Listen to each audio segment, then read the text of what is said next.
My name is Flomenhaft, and this is my gallery. And so when I say people can't talk, that's the way it is. This is a very, very proud moment for us. Marcia Annenberg got an award that is such a fantastic thing. In this book, Origin, she was listed as one of the 100 top creatives in this country. She had an exhibit here, part of the last exhibit, and when she called up NASA and said that she was doing a panel that night, and the head of NASA said, well, I'm going to come, I'm going to talk. Ah, we were waiting for you. I am sorry. Yes, I just started. So this is a very exciting thing for me. My gallery is about 13 years old. It was my 5th career. And it was something that I really wanted to do. I had been a museum director and a curator for shows that have gone to over 60 museums. And I decided that what I wanted to do, since my shows had gone to so many museums, what I wanted to do was have a gallery for artists that I knew the curators were going to love. Because if I loved them, they were going to love them. And museums were going to want to show their work. And that's the whole purpose of this gallery, is to choose artists that I feel are at that level and are not household names. So my job is to make them more famous. I don't know if I can sell so many works, but I can make them famous. So one of my artists just had a great show at the Smithsonian, one got a Fulbright Fellowship. Bill DeLevy, whose work is on the side there, is going to have a fantastic show. Where? Coming up? The Ringling Museum of Sarasota. Robert Leslie, whose work you're looking at and is so wonderful. I've known for so many years and been such an admirer, and his book Storm Belt is absolutely sensational.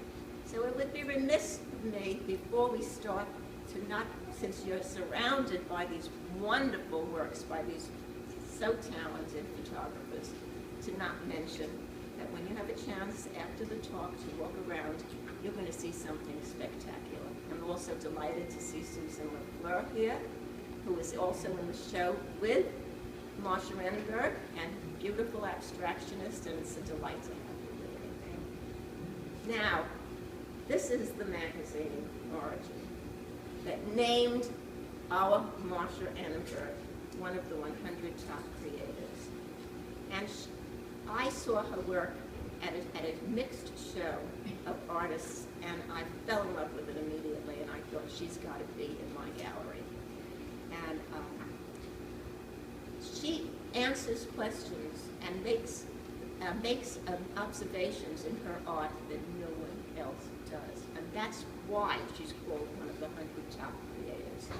She's going to tell you more about why she does it and what she does, and then there's going to be questions. I have many questions for her, but I'm going to save it for after her talk. So now I want to introduce you to this absolutely wonderful artist and wonderful lady, Marcia.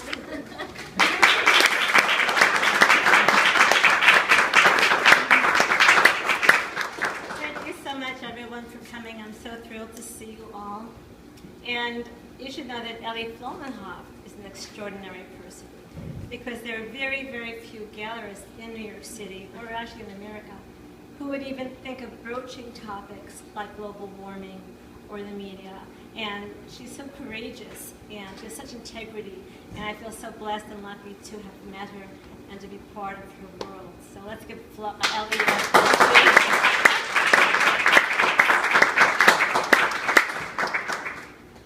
So our topic today is media. What don't we know and why don't we know it? And I want to start talking about my painting, Black Gold. It was done right after 9/11.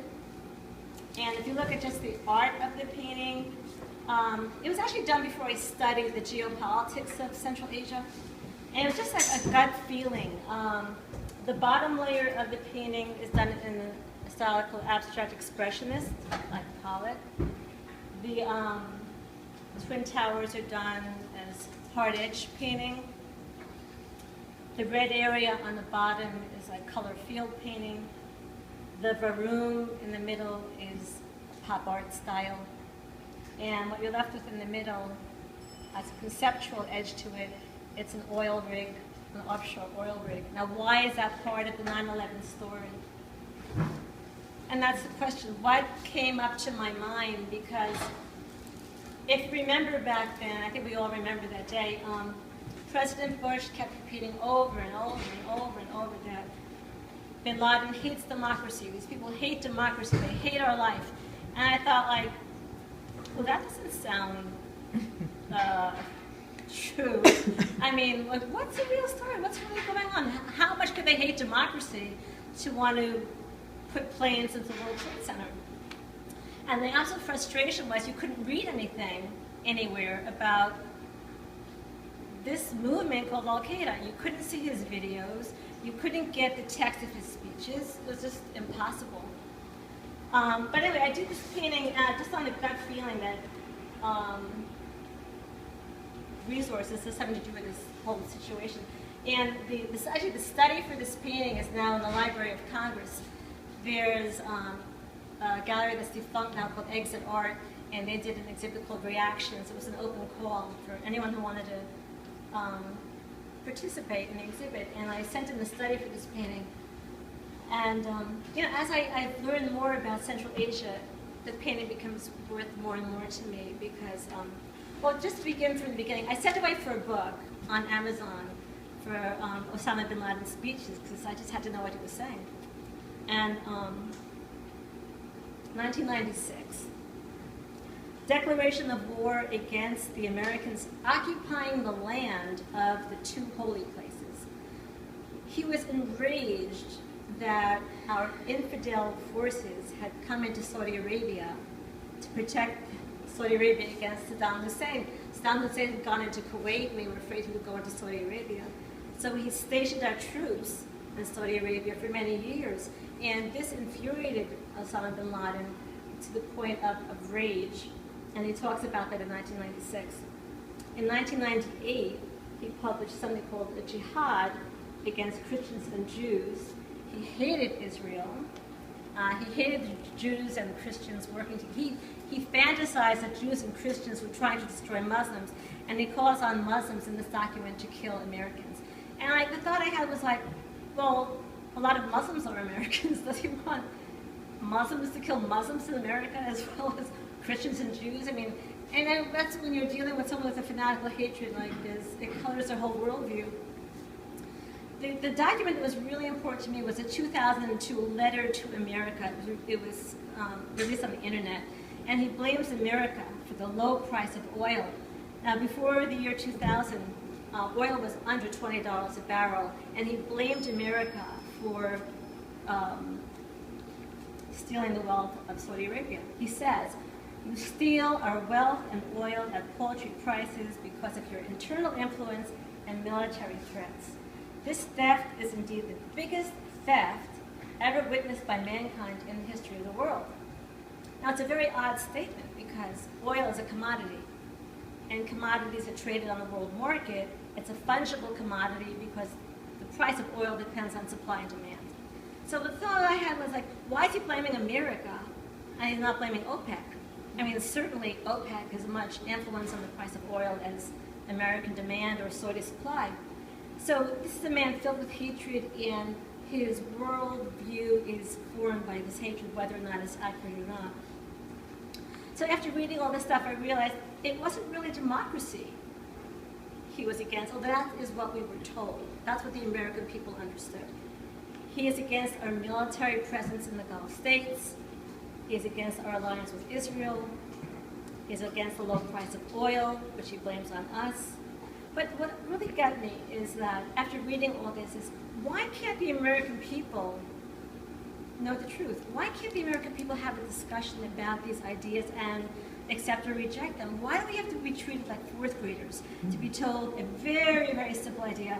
Oh, these people hate democracy, and that's why they did this. They hate us, and we have to get them. It's so simplistic that it's mind-boggling, and it shows a contempt really for the intelligence of the average American, because aren't we capable of reading on our own and coming to our own conclusions without having this information suppressed. And I think it's really a terrible thing. And the media goes along with this. Is anyone here familiar with the country Turkmenistan?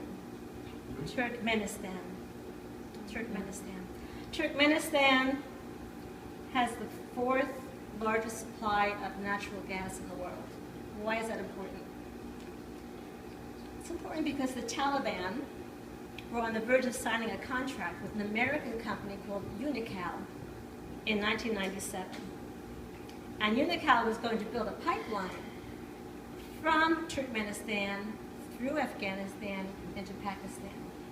Now this was almost a done deal. As a matter of fact, people don't know that a group from the Taliban actually visited Texas in 1997. George Bush was governor, and they went to visit the home of the vice president of Unocal. His name was Marty Miller, and they were about to sign a deal, a very lucrative deal. At about this time, unfortunately, Osama bin Laden decided to attack our embassies in Kenya and Tanzania, 1998. And I often think, like, why in the world would the Taliban harbor Osama bin Laden if this violent person was out trying to destroy our embassies and installations? Why would they even do that? Like, they were on the verge of signing a contract for this huge oil deal, and they take Osama bin Laden to give him safe refuge. I mean, in the short term, bin Laden gave them a lot of money for weapons and armaments, but in the long term, it was really against their interest to do this. And I was thinking that the Taliban have this code, they're Pashtuns, most of them, called Nana Watai. What is Nana Watai? It's where a host who takes in a visitor must be willing to die for the sake of someone to whom they've given refuge, even if it means they will also be destroyed. It's not something we're familiar with, but it's a code of honor among the Pashtun people. So I thought, like, isn't that amazing? If they hadn't taken him in, very likely this deal would have gone through, and we would have a very different Afghanistan today from the one that we have. To bring us up to date, Unocal was acquired by Chevron in 2005, and a new entity called the Trans-Afghan Pipeline Initiative, which involves Turkmenistan, Afghanistan, Pakistan, and India, will run a pipeline in the near future from the gas fields of Turkmenistan through Afghanistan to India. So actually, we are in favor of this. Pipelines have very strategic importance in our foreign policy. But you know, this is all really under the radar. But it's something I think people should know about. If the American artist Jack Levine once said, "Some things need to be said." And a lot that has gone on since 9/11 has been really suppressed. And one of those things that's really bothered me was the battle at Tora Bora. I don't know how many of you followed the battle at Tora Bora, but when we invaded Afghanistan, Osama bin Laden took a group of 2,000 followers. There were just 2,000 followers left with him in the hills of Tora Bora. And General Tommy Franks and Donald Rumsfeld sent in a team of 75 special forces to capture him. This is a riveting account of this battle by Peter Bergen, who was on the scene in Afghanistan. And it's so amazing because it would have been, if they had sent in more soldiers, it would have been so easy to surround this area. And there's only one road. There's one road that leads from Afghanistan into Pakistan. There's one road. And the question is, why in the world didn't we blockade that road? There was no other way to get into Pakistan because the mountains were so hilly.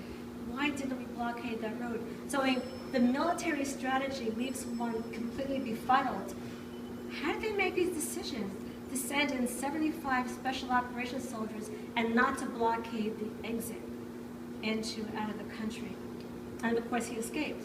Bin Laden escaped, and the rest is history. But it's like military strategy 101. I mean, I think any one of us, if we were given the problem of capturing this person, probably could have done a better job than Don Rumsfeld, because he was trying to save money. What was going on there? Was it possible that they were already focused on the next war and didn't want to divert men and materials? And this brings me to the next piece of misinformation foisted on an unsuspecting public, namely, the allegation that Saddam Hussein and bin Laden had some kind of pact to join forces. It's just preposterous to think that a secular socialist like Saddam, a longtime member of the Ba'ath Party, whose slogan is unity, liberty, and socialism, would have anything to do with bin Laden, who hated communists, socialists, civil law, in any society not ruled by Sharia law. But we live in an information vacuum. Our 80 seconds of news around the world don't prepare us for the nuances and complexities of today's world. President Bush was banking on our ignorance to manipulate our fear of the unknown. We believe the allegations because we know nothing about the people of Central Asia or the Middle East. Not only is the public ignorant, how much did Congress know about the ethnic makeup of Iraq before the invasion? It was a fascinating editorial in 2006 in the New York Times by a man named Jeff Stein. It was called, "Can You Tell Sunni from Shiite?" He actually went around Congress polling congressmen, and then he went to the directors of the FBI, and he asked them to describe to them, what's the difference between the Sunni and the Shiite? And most of them couldn't do it. This is 2006. This is 5 years after 9/11. How little was understood about Iraq before we decided to invade? We live in an infotainment vacuum, and the disintegration of another country should not be undertaken out of ignorance. Does greed know no bounds? It's important to know that under Saddam, the oil industry was nationalized. Under the current government, it is open to exploration by international companies. But what has become of the life of the Iraqi people, besieged by ISIS now and other terrorist groups? What kind of decision was made in those days? And was the decision made out of knowledge or out of ignorance? You know, speaking about Central Asia, how much do we know about the part of the world? We have been at war there for 10 or more years. Can anybody name one fact about one group of people who lives there? When was the last time you saw a public interest documentary about Central Asia? Since we've been in war for over 10 years. I can vividly remember the first time I saw a documentary about Afghanistan. It was on the Al Jazeera network. 2 years ago, it was a story about the reconstruction of a music school. The first National Institute of Music, a Dr. Ahmed Sarmast, recruited street children and orphans to teach them both classical music and traditional Afghan music. It was in Kabul. It was very celebratory because the Taliban had banned music from 1996 to 2001. Has anyone else in this room seen a program about the life of the people of Afghanistan? Anyone? Anywhere? You don't count. Very few. Very few. If American broadcast media aren't filling us in on the rest of the world, how about our educational system? In 2004, I was still teaching art in the public schools, and I was horrified when militants attacked a school in Beslan, Russia, killing hundreds of school children. I remember asking my students if they discussed the event in their history classes, and the answer was no. It's not part of the curriculum. My students sent teddy bear drawings and actual teddy bears to Beslan to show these kids solidarity. Don't you think it's time that our kids have some understanding of the contemporary world before they leave middle school or high school? Shouldn't the curriculum of today's students include contemporary current events, as well as world history and American history? How can we stop this decline into an American bubble of mostly local news and Hollywood e-news, where kids know about the lives of movie stars and know nothing about the lives of people around the world? This vacuum was created by our press and our educational system, and it leaves us with leaders who have a very superficial understanding of foreign affairs. What don't we know? And why don't we know it? We fell for very easy answers in Afghanistan and Iraq. What will be the next crisis? Will we be any better informed? I'm going to move on to the next painting, Dusk Railroad. Dusk Railroad is a painting about loss. And it's a painting about the loss of our Constitution.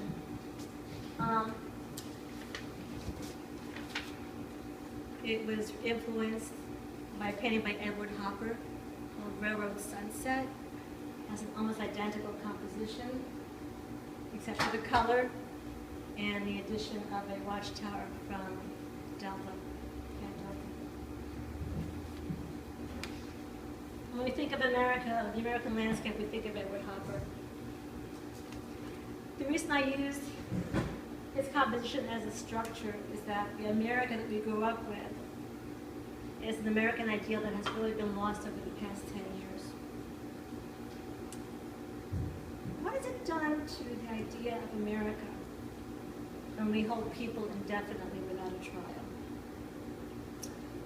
The National Defense Authorization Act of 2012, which was passed by Congress, legalized the arrest of terrorism suspects by the military to be held indefinitely. Now, why should the military suddenly arrest people who are criminals? We have a police force. Police arrest criminals. Why does the Army have to get involved? But what's most disturbing about this law isn't that it was signed. What's disturbing is that it wasn't reported that it was signed. That was what's really disturbing. I was waiting and waiting to see if Obama would sign this law. And I found out a week later that he signed it on the internet. So I sent away for dozens of papers to find an article, one article. And I found one article in the Dallas Morning News. So what does that mean? Why did we find out about this? When did it become acceptable to the American people to have military arrest criminals and hold them indefinitely without trial? In 2013, the Feinstein-Lee Amendment, which would have explicitly restored trial by jury, was stricken in the new NDAA 2013 bill. Why is that? What's happening to our Constitution? As our constitutional protections slip away, and that's really the point of this painting, we need to heed the warnings of people like William Binney. We've all heard about Edward Snowden. How many people know about William Binney? He preceded Edward Snowden. William Binney tried to warn the American people years ago that we were losing protections of the Fourth Amendment against unreasonable search and seizure. He was the head of Foreign Signals Intelligence for the NSA for 30 years. Right before 9/11, he devised the method of analyzing signals from the internet, foreign internet traffic, to highlight dangerous people through a program called Thin Thread. I love the names of these programs, they're like wild. This program was dismantled by the head of NSA, Michael Hayden, in favor of a much more expensive program called Trailblazer. Thin Thread cost $3 million to set up. Trailblazer cost $4 billion to set up. Trailblazer didn't work. Ultimately, it was discarded. And William Binney resigned in 2002 because he found out that the program he set up, Thin Thread, to analyze foreign intelligence was now going to be turned against the American people, all the American people, criminalizing our entire population. So he tried to warn a lot of people about the illegality of what NSA was doing. He went to Diane Rohr, a legislative aide on the House Intelligence Committee. He filed a secret complaint with the Pentagon's Inspector General. He went to the Department of Defense Inspector General, and all to no avail. He got nowhere. And in February 2007, his house was raided at gunpoint, and so was the house of Diane Rohr. They took away his computers and all his papers. And the question I have is, like, when someone like William Binney, who's so concerned about our Constitution and what's legal in terms of surveillance. When someone like him is raided at gunpoint, where does it leave the rest of us? Like, I feel that he's a patriot. I feel he deserves the Presidential Medal of Freedom, and instead he's being accosted at gunpoint by the FBI and taken in like a common criminal. There's something wrong here. There's something wrong here, and it really behooves us to find out what it is. I'm sure Edward Snowden realized that going through channels, in this case, wasn't going to have the end result of alerting the American people to overwhelming surveillance. Our email, phone conversations, Google searches, Skype calls, Facebook entries. The FISA court, a secret court in Washington, set up to oversee the intelligence community, allows warrantless surveillance of our metadata since the passage of the Protect America Act of 2007. And where does that leave us? The advantage of William Binney's system ThinThread is that he encrypted the personal data of the American people. Letting apathy get the better of us, we could say, I'm innocent. Who cares? I'm not doing anything wrong. What difference does it make? But where will this lead? In 5 years? Or in 10 years? Already our understanding of the term terrorism is getting broader and broader. Animal rights activists who film animal abuse are considered criminal in Iowa, Utah, and Missouri. Last week, in Pasadena, California, a young woman named Jasmine Richards, an organizer for a higher wage of $15 an hour with Black Lives Matter, was arrested and charged with domestic terrorism. $90,000 bail. Isn't that what's wrong? Isn't that the danger of the slippage? Where that one thing goes, and another thing goes, and another thing goes, and suddenly, you know, people who are demonstrating for one thing or another, they're becoming criminalized.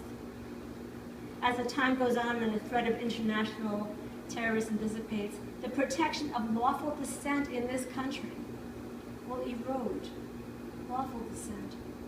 Did anyone else notice military tanks in Ferguson, Missouri? Military tanks were on the streets of Ferguson after the death of the shooting of the black man by the police. You know what are military tanks doing on the streets of America during a civil dispute? That wasn't a mirage. Let's hope it's not the beginning of a national nightmare. Martin Luther had a dream of what America can be. Let's all work to keep that dream alive. Thank you so much for coming.